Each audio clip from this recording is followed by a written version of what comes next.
Hello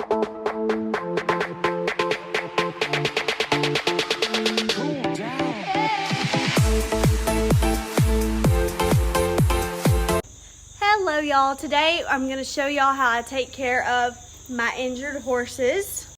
This girl has so much personality, she can open her stall door herself or her little window.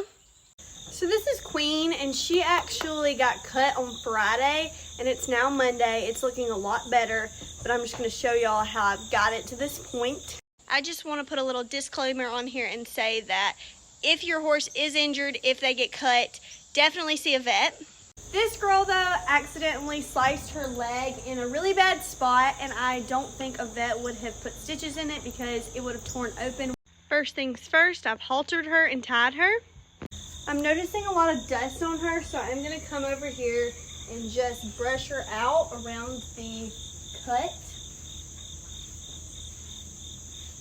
There is the slice uncleaned.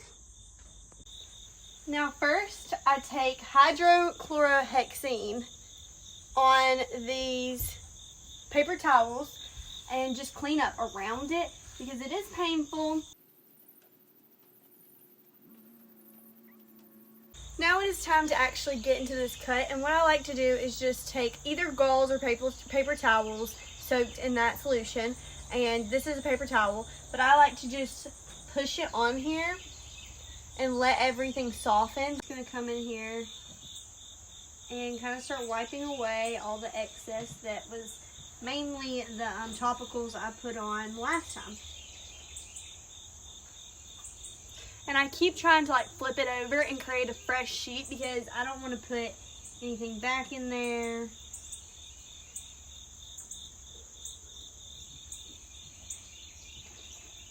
Here is that cut now. This one is the actual cut, and around this is just scrapes where she is missing hair. I still don't know what this girl did to be able to puncture herself, and there is some depth right there. Like, her skin is a little bit open, which I try to clean that too.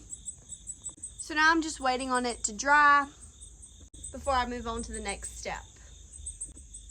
The next thing I'm going to do is just apply Neosporin to the cut, and I really want to just create, I want to see it on there. I want to create a barrier of some sort. Just like that. I'm going to get some more in there.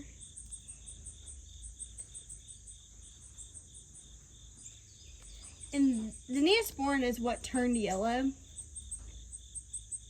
But I want to make sure that I get up in there.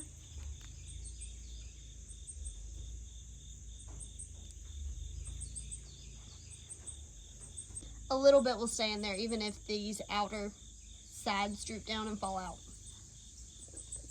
Now this cut is in a terrible place to wrap it or to put stitches in it, just because she's running, she's still outside, and she's going to break it open.